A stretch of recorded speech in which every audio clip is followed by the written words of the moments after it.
仙长，仙长，召我愿拜为弟子。我师尊想收徒时自会开口。在我父皇这么多皇子里，估计也是想拉拢仙道门，垂涎太子之位已久，太子之位让给他俩。不行，皇兄在外许久，还没喝够吗？千杯难醉。拿酒来啊！再敬你一杯。被你吃的连骨头都不剩。你放心，您都给我放下！什么？朝中上下谁不知道？你去了边境，至今未归，叛徒万朝！你放手！父皇过奖了。随你师尊去吧，寡人先替你撑着了。Halo guys, balik lagi bersama Mimin from Zero. Di video kali ini Mimin bakalan kembali melanjutkan alur cerita Donghua berjudul Hidden Sect Leader episode 27 ya. Seperti biasa, sebelum masuk rekap ceritanya, buat kalian yang menonton video ini tapi belum subscribe, tolong di subscribe dulu ya guys. Dan jangan lupa nyalain lonceng biar nggak ketinggalan update terbaru dari channel From Zero. Playlist untuk Donghua ini juga udah tersedia bagi kalian-kalian yang baru aja bergabung dan belum nonton episode sebelumnya ya. Ya udah deh, nggak usah berlama-lama lagi, langsung saja kita ke rekap ceritanya guys.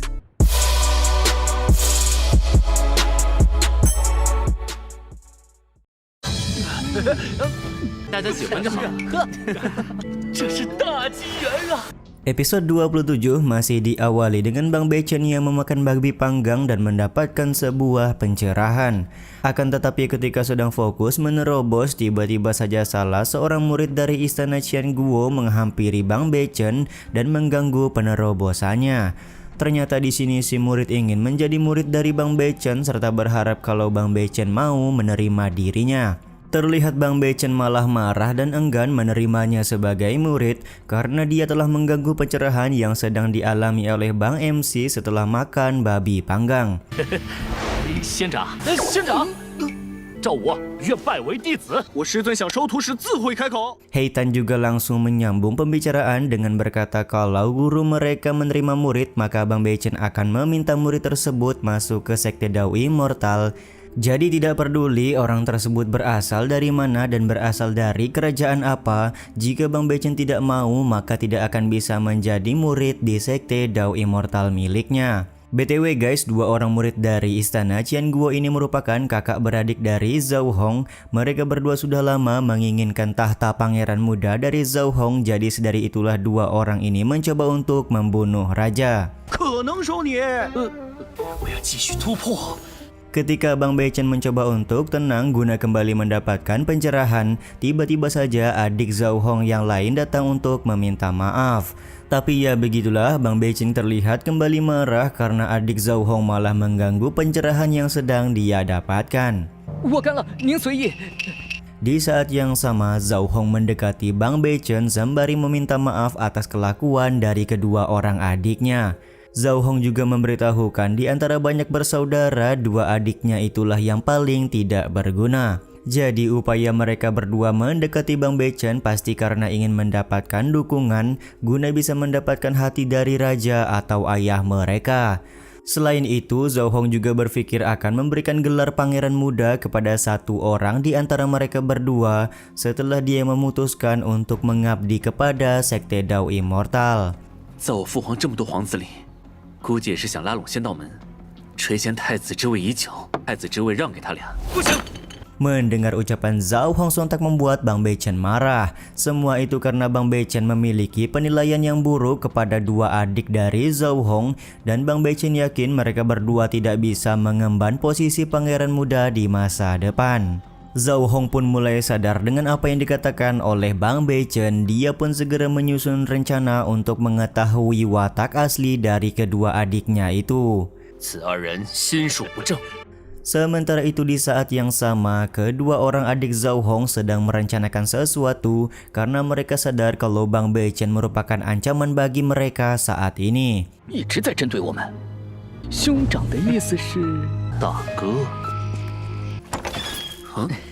Benar saja malam harinya, dua orang adik Zhao Hong mendatangi kamar Zhao Hong untuk meminta kakaknya minum anggur bersama. Tentu saja kedatangan mereka berdua karena sudah merencanakan sesuatu yang jahat kepada Zhao Hong. 皇兄在外许久，还没喝够吗？千杯难醉。拿酒来啊！再敬你一杯。Beberapa saat kemudian setelah meminum banyak anggur, Zhao Hong kelihatan sangat mabuk dan dalam kondisi mabuk Zhao Hong ingin membicarakan sesuatu kepada dua orang adiknya itu. Zhao Hong pun bercerita sebenarnya dia sudah tidak ingin menjadi seorang pangeran muda di istana Qianguo karena dia lebih tertarik untuk berpetualang dan menemukan jati diri ketimbang harus dikenal sebagai pangeran muda. 跟你们说句心里话，当这个太子，我赵红与我只是生爱之，而第五弟。 Zhao Hong juga mengeluarkan sebuah mutiara malam yang dimana mutiara malam tersebut adalah mutiara pemberian ayah mereka dikarenakan Zhao Hong akan menjadi raja setelah sang ayah turun dari tahtanya. Dengan kata lain, siapapun yang memiliki mutiara malam tersebut maka secara tidak langsung dianggap sebagai penerus atau orang yang akan mewarisi tahta dari istana Qianguo. Zhao Hong pun berakting kalau dia tidak menginginkan mutiara malam di tangannya karena pada saat ini dia hanya ingin berfokus untuk berkultivasi dengan baik. 是父皇交给我的，信我。非要我将其收下，要他们给我。 Tentu saja kedua orang adik Zhao Hong sangat tertarik kepada mutiara malam karena sedari awal mereka berdua sangat ingin menggantikan posisi Zhao Hong sebagai pangeran muda. Terlihat Zhao Hong juga berniat pergi meninggalkan mereka berdua dalam keadaan mabuk. Ya padahal mah sebenarnya semua ini sudah masuk dalam rencana dari Zhao Hong dan sekarang dia hanya berpura-pura mabuk di hadapan kedua adiknya. 大哥，你慢点。五弟。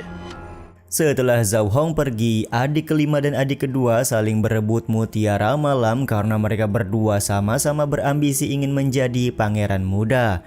Kedua adik Zhao Hong ini diketahui bernama Zhao Wu dan juga Zhao Gong. 被你吃的连骨头都不剩，你放心，您都给我放下！什么？朝中上下谁不知道？你去了边境至今未归，叛徒万朝！你放手！ Zhao Wu dan Zhao Gong terlihat saling menyerang satu sama lain untuk mendapatkan mutiara malam. Bahkan mereka berdua sedari awal sudah menyiapkan pasukan rahasia jika nanti terjadi sesuatu yang tidak diinginkan.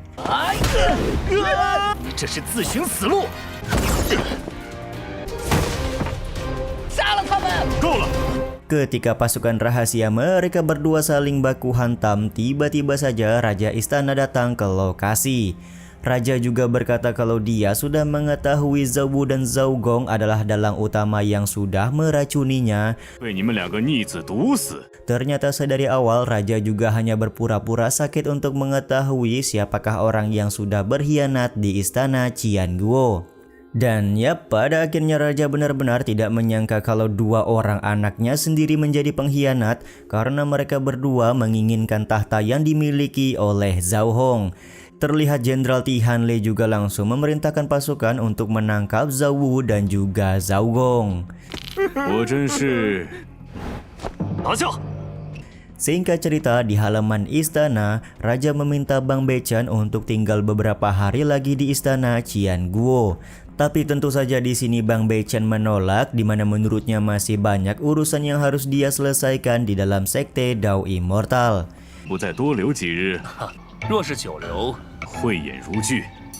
Di saat yang bersamaan Raja juga berterima kasih karena berkat pengamatan tajam dari Bang Bechen, dia bisa mengetahui siapakah orang yang sudah berkhianat kepada istana Qianguo. Pujian juga diberikan oleh Raja kepada Zhao Hong yang akhir-akhir ini mengalami perkembangan yang cukup pesat ketika berada di sekte Dao Immortal.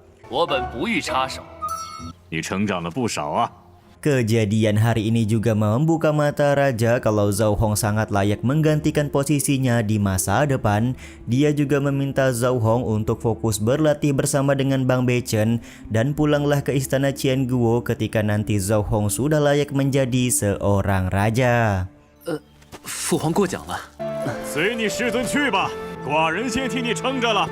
Perbincangan terakhir yang dilakukan oleh Zhao Hong dan juga ayahnya ini sebelum kembali ke sekte Dao Immortal juga sekaligus menutup episode 27 kali ini ya guys. Ya udah deh, sampai di sini dulu aja video kali ini. Mohon maaf jika masih banyak kekurangan dan kesalahan dalam penyampaian kata-kata ya. Terima kasih untuk kalian yang udah pada nonton dan jangan lupa subscribe serta nyalain loncengnya ya guys. Mimin selaku penulis narasi, tukang voice over dan tukang edit video pamit undur diri. Salam hangat, see you in the next video. Bye bye guys, see you next week.